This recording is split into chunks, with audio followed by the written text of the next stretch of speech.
The average creative professional spends 23 hours per week in meetings. Yet research shows that over 70% of those meetings actively prevent your best creative work from happening. Today, we're going to dive into meeting minimalism and how it can change the game for you and your team. Let's get into it. Taking creatives from chaos to clarity. Welcome to Creativity Made Easy, the podcast where we transform creative chaos into clarity. This is a podcast for all creatives, designers, photographers, writers, and all creative entrepreneurs who are seeking practical and actionable strategies to grow their creative business through efficiency. I'm your host, Dustin Peed, creative process coach and consultant, and I help creatives know themselves, their process, and their teams to create with efficiency as they scale together. I'm so very excited to be with you on this episode 110 of the Creativity Made Easy podcast. We wouldn't have gotten this far without you. And so I thank you for listening. And while you're listening, I would love for you to subscribe, rate, review on whatever platform you're listening or watching on. You can listen on all podcast platforms, and you can watch on YouTube. Just search Creativity Made Easy on YouTube, and my channel will pop up. And while you're there, subscribe, rate, and review there as well. I want to direct you to some amazing free resources that I have on my website. You can go to dustinpeed.com/free. That's DUSTINPEAD.com/free for all sorts of free resources, including the ones that I may mention in this episode. Lastly, before we get into today, I want to remind you can follow me on social media at Dustin Peed, DUSTINPEAD. Follow along a little bit of behind the scenes action there and anything that we have coming up to promote, or just some really great conversation centered around creative production. All right, let's get into today's episode. I do have a confession to make. I really love meetings. And it's because I'm an extrovert. It's because I like to be around people as much as I can. I get that energy. But here's what I don't love. I don't love meetings without purpose. I don't love meetings without an agenda.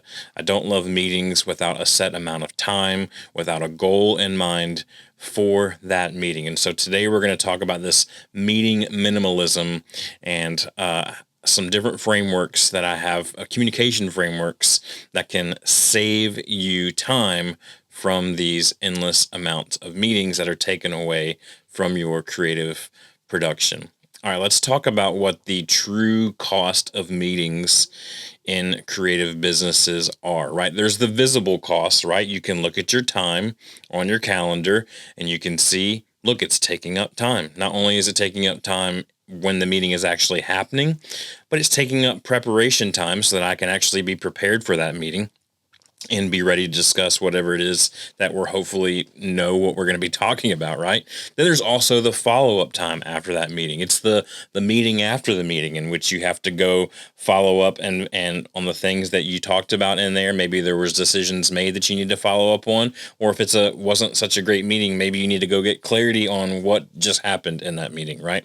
So not only do you have the calendar visible cost of that meeting, but you have preparation time and then follow-up time as well. There's also some hidden costs that I want to talk about here for a moment. And the first one is this, and we've talked about this many times on the show before, but it's this idea of context switching. Context switching meaning that our brains have to go from focused on one item to now being focused on another item, and it takes our brains a moment to catch up to the context in which the new thing is happening for us to really realize. It's where we talk a lot about the future you note-taking methodology that I talk about on this podcast all the time, is where we get into that context and we can quickly remember what it was that we're supposed to be doing in that. It's that future you note-taking methodology. But in this world of meetings, there's a hidden cost here of context switching. And on average, right, it takes a person 25 plus minutes to regain deep focus when they have to switch context. So imagine that an average of 25 minutes, there's a hidden cost there of you switching from one thing to the next for your mind to be able to get context. And you'll notice this. Sometimes you'll be sitting in a meeting and it'll take you almost 25 to 30 minutes, usually, before you feel like, okay, now I understand what's going on here. And now I can start to contribute to the overall success of the topic in which we're talking about. There's another hidden cost too, and it's very real, and you might feel it more than it is hidden, but it's creative flow disruption, right? Meetings break up that flow state that we've talked about in previous episodes that help us produce our best creative work. And let's be honest, with these meetings, another hidden cost, again, it might not be super hidden, it might be really on the forefront of your conscious, right? But it's decision fatigue, right? Too many meetings can drain our decision-making energy, and that energy is needed for creativity. It's needed for our creative choices. Some other hidden, other hidden costs associated with meetings.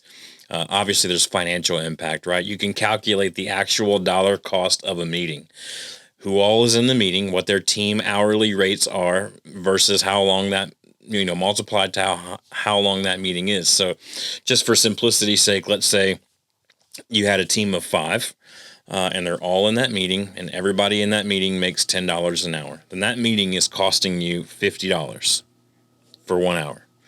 So obviously numbers are a lot bigger than that. $10 an hour. My son makes that at his job at 14 years old. But you get what I'm saying, right? You have to understand the financial impact that you're spending on that meeting. Is it actually worth it? And another hidden cost that I want to talk about before we wrap up too here is opportunity costs. And what I mean is, what creative work isn't getting done while you're in that meeting?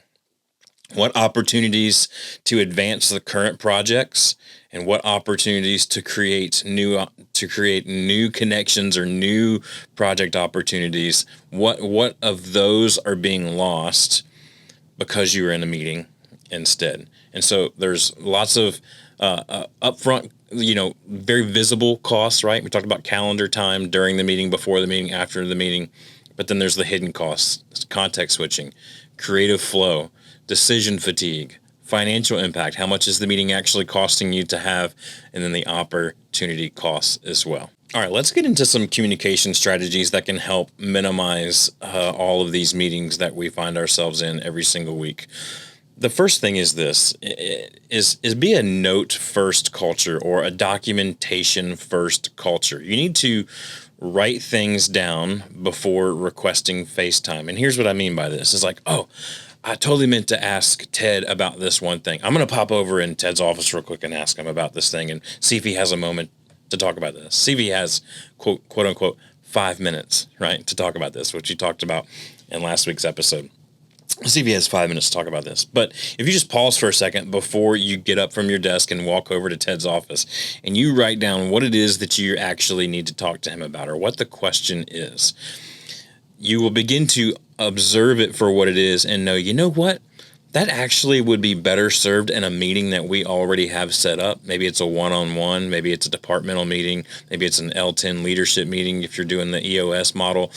That'll be better served to bring up in that meeting. So I'm just going to hold that for now. I'm going to stay focused on what I'm doing right now. I'm not going to disrupt Ted from what he's doing right now. We don't need an impromptu meeting for this. So document first, or note first, or writing down first. Creating that culture among you and your team goes a long way. Another opportunity here is progress updates. Some meetings don't need to be meetings. Right, we talked about this before, and we're going to talk about this later on in this episode as well. Some meetings just need to be an email or a Slack message, right? If it's a progress update, structure your daily and weekly updates to eliminate these status meetings, right? And I love status meetings. One of my favorite meetings that I talk about all the time is what I call the MAPS meeting. It's a meeting about project status, right? But what we're really talking about here is not just what's the status, but where we're going. And that's why I like to call it the MAPS meeting, because, hey, where are we going next? Where do we need to shift next? It's a little bit of an editorial style meeting. But if it's simply just, hey, this is where we're at on this, on these projects, then we're a simple Slack message away. I do like to hold a short, less than 15-minute meeting at the beginning of the week, just to say, here's what's ahead this week. I've already sent you this. Everybody already knows what's on their schedule for this week, knows what's expected of them this week. Are there any questions that are worth being asked with all of us here? If not, we'll take it offline. Have a great day. Check in when you need to check in, that kind of thing, right? So progress updates, get in the habit of using those digitally, whether it be an email or a Slack message, whatever it is. Structure those into your daily and weekly updates so that you can eliminate status meetings. And there's a few tools here that I want to recommend for you. Obviously, any type of project updates or status tracking can be done in your project management software. For us, that's Asana. Also, knowledge of how to do certain things, right? Maybe we don't need a meeting for that, but you can easily have those things documented in your Google Docs or your Notion, whatever you use for all of your company-wide SOPs and structures, right? And then lastly, Loom videos. So huge. I talk about this all the time, right? You can get a free Loom account. You can have a video that goes up to 5 minutes for free. And you can shoot a quick explanation instead of live walkthroughs over and over and over again. You can shoot that one video once, send it to your team, and go, hey, I know you're probably going to forget this later, but just hang on to that link, save it somewhere where you can reference it when you need to relearn it or remember the steps for this over and over and over. So use your project management system for updates and statuses. Use your Google Docs or your Notion for knowledge management. And use Loom videos to explain things instead of having constant live walkthroughs. Listen, last thing I want to share with you about these communication tactics, and I'm not going to go super deep into it because I've already done this on a few episodes ago. It might even been last week's episode when we talked about the creative brief mastery.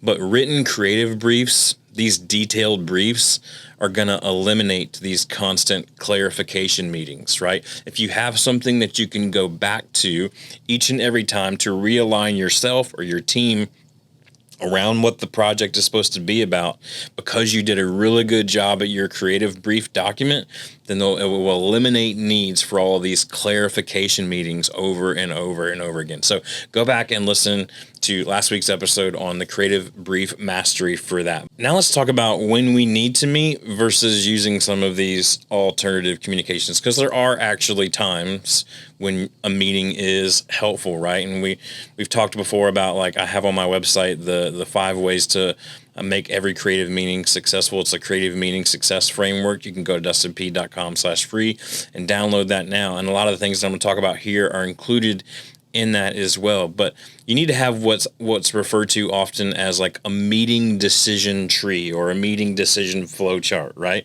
Number 1, ask yourself, is immediate two-way interaction required? Or can I just send this out and whenever they get to it, they can respond? How immediate is this two-way interaction for the meeting? And if it's super immediate, then you need to have a meeting. And if it's not, be honest, maybe it can wait and you can wait for return communication back. Number 2, does this issue, right? Or does this meeting require multiple perspectives all at the same time?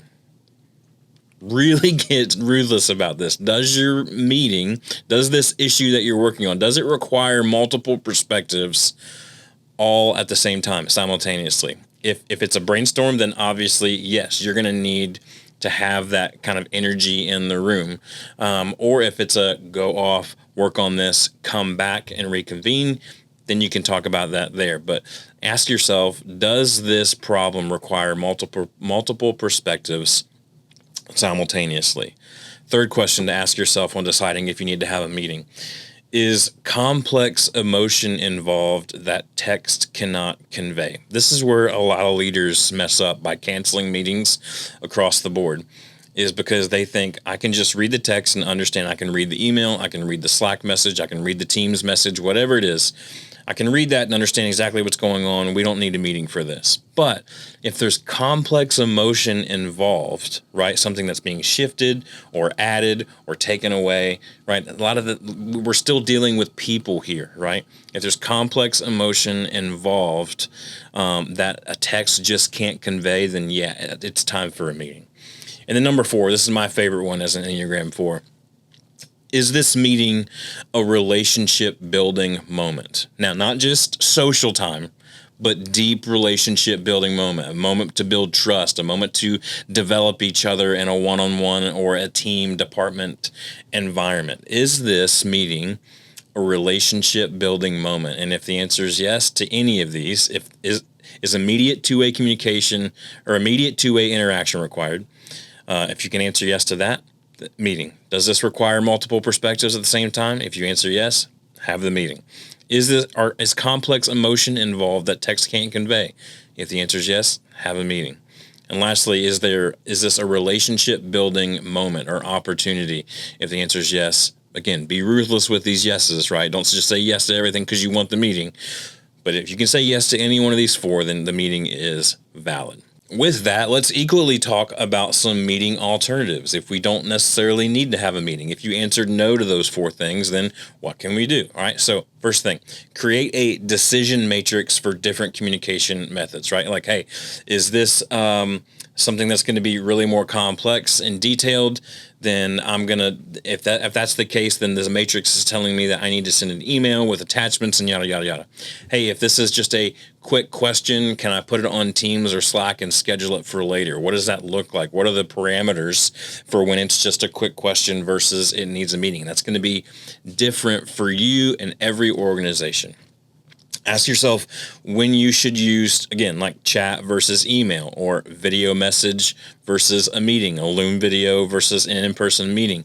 Have those decisions, and if it doesn't fit the criteria of a meeting, then use the alternative that it does fit. And lastly, respectfully decline unnecessary meetings. And I say respectfully because you don't want to come across as a jerk that just says no to all meetings, but you need to learn how to do it with grace and understanding and communicate why that this meeting at this particular time with this agenda just isn't necessary for you to be in. And that will begin to set boundaries with you and your team and your clients that will go a long way. This should be an email test, right? What does that mean? This should be we always say this meeting should just be an email. We love texting each other while we're in meetings. We're not the one running the meeting, and we're just saying this whole meeting could just be an email. So what are 3 questions to ask before you even schedule that meeting to avoid this should be an email text messages going on in your meeting while you're trying to run it? Number 1, is this primarily one-way information sharing? Is it just information sharing that's coming from one to all or one to the other? Then it could be an email or Slack message or Teams message. Number 2, can decisions be made without real FaceTime discussion? If that other person has the autonomy and they need to make the decision, you can say, hey, here's the issue. I trust you to make the decision. Keep me posted. Bam, a meeting does not need to happen. It's an email. It's a Slack message. It's a Teams message. And then number 3, can we achieve the same outcome in less than half of the time with some digital or written communication? So going back to the other alternatives of the meeting, can we achieve the same outcome with those alternatives than we can with half the time? If we can, then it doesn't need to be a meeting. It can be a written or digital communication. So we've also all been there. We've been in a meeting where we've run through the decision matrix. We've asked all the right questions. This does need to be a meeting, but God help us, this meeting is terrible. So let's talk about how to run some efficient creative reviews and feedback sessions. These are the types of meetings that we find ourselves in as creatives quite a bit. And so there's this focus feedback methodology that we need to talk about. And the focus feedback is this. Number 1, set clear objectives for the meeting or for the review, for the feedback. What are we trying to accomplish here? Every meeting should have that right at the beginning. One person leading the meeting should say, this is what we're trying to accomplish in this meeting, so that everybody knows when that happens, or else otherwise it becomes what's known as a marathon meeting, and no one really knows when it's over because we don't know what the objective for the meeting was to begin with. Number two, establish the criteria before the meeting, right? Establish the feedback criteria even before you review the work, right? So that we understand this is what it is. We're not coming in here with different criteria. We're saying, hey, this is the criteria in which we're reviewing this. This is the criteria in which we're providing feedback on, and that's what this time is for. All other ideas, those are for other times. For now, this is what we're using. And then you can also use time boxing techniques, right? So like a 10-minute review rule. So, hey, we're going to set a timer right now. We're going to talk about this for 10 minutes. And when the timer's over, we've talked about it enough. And if the problem still isn't solved, get better at leading that discussion, learn from it and move on. Have another separate private conversation if you need to, but be ruthless about those time boxing techniques. Again, we talked about ways to accomplish the same thing without actually having a meeting. And so let's use this whole review feedback kind of topic in the same light here. So a way to avoid it is to set up some collaborative tools for feedback. Asana, Frame, Google Docs, Loom videos, all these different things will allow you to get that feedback digitally without having to have a verbal conversation about it in a digital or in-person meeting. Create those feedback templates that streamline responses. Hey, what are the 5 things that we're looking for every time we review this type of work? Those are the 5 questions. Those are the 5 areas. We're going to have them be multiple choice or ranked or whatever. And that way the feedback is streamlined and consistent every single time. And it leaves little room for these rabbit trail conversations that happen in a meeting all the time. You can do that outside of a meeting to enhance your review process. And the last thing is to use video annotations for detailed visual feedback. Again, this is where Loom comes in handy. Someone sends you a design, you need to review it.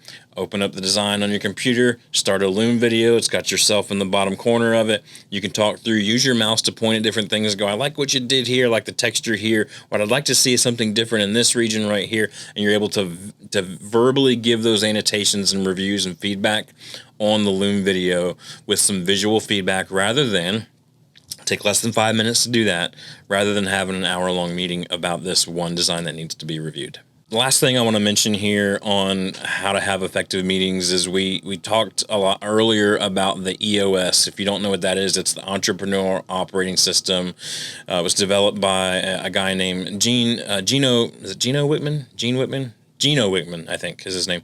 Anyway, incredible. A lot of people use that type of methodology, and he has in there all sorts of different types of meetings, but one that is extremely streamlined that we use a lot in my businesses is the Level 10 meeting, or the L10 meeting. And this is has a segmented agenda with very strict time boxes. We're going to spend 5 minutes kind of warming up to the topic. Then we're going to talk about some major kind of upper level issues. And then we're going to spend the bulk of our time called the IDS method. The bulk of our discussion, the bulk of this meeting is going to be around IDS, which is identify, discuss, and solve. We're going to identify the problem.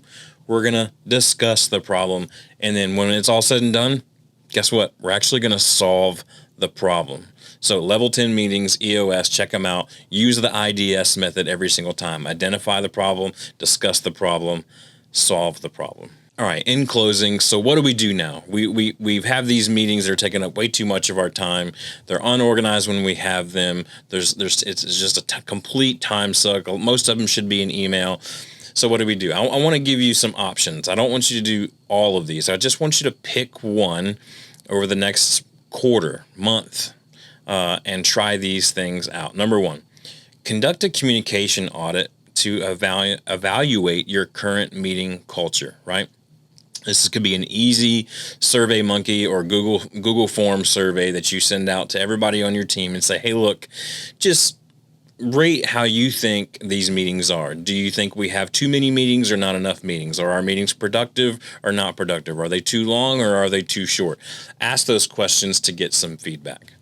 Another option, create a 2-week experiment where you're going to implement meeting minimalism as a trial. Just say, hey, you know what, for the next week, next 2 weeks, we're going to be extremely ruthless about saying no to unnecessary meetings, and just try it and see how it goes. Obviously, do it with respect, do it with grace and kindness, and be upfront about that communication. Don't just shut them down and say, we're trying something, trust us. No one buys that. Be upfront about how we're going to do this over the next couple of weeks to try that out.